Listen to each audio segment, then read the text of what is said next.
often we think, well, you know, he had to do it right then, right there. But he did it out of obedience to his Father. Because that was God's plan. There's a story told about two company commanders in the military. One company commander had come up through the ranks. He was as hard-nosed as they came. He had worked his way up, and he had never forgotten all those times that his commanding officers had punished him. So when he had men under him, he made sure that they would never forget all the times that he was rough on them. He constantly had more men on company restriction than all the other units in his base combined. And he was also known for having more men go AWOL than any other company commander. He was a tyrant, and everybody knew it. But the other company commander was just as tough on his soldiers. He commanded with authority, but he spoke with gentleness. He respected his soldiers, and they respected him.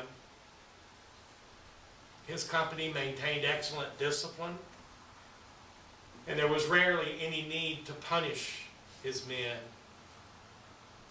And absolutely none of his men went AWOL.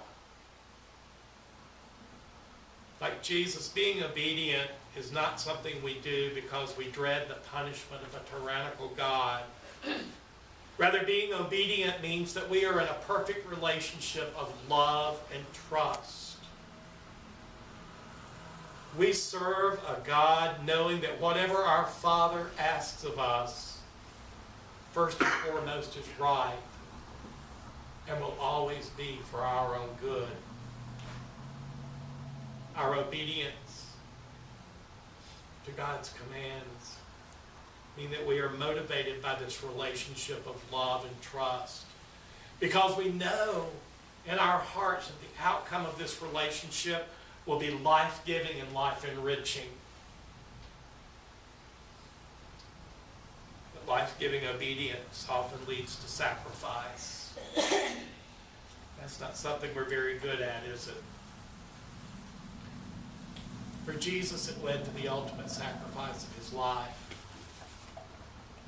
In the biblical sense, sacrifice can mean at least three things. First, it can mean to draw closer. It can also mean to slaughter, but it also means to offer a gift. I think the death of Jesus Christ on the cross encompassed all three.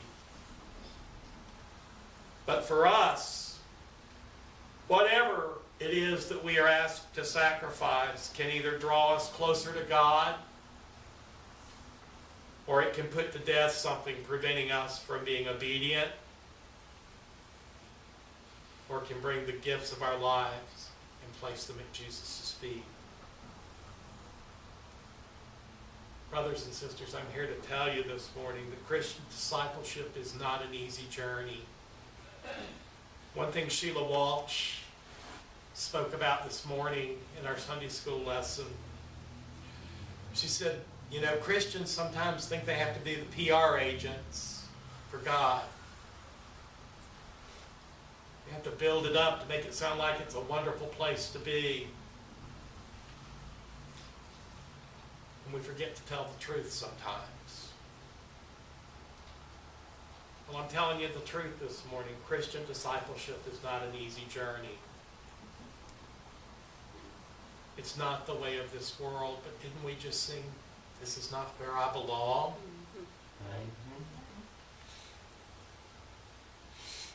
Christian discipleship calls for humility, obedience, and sacrifice.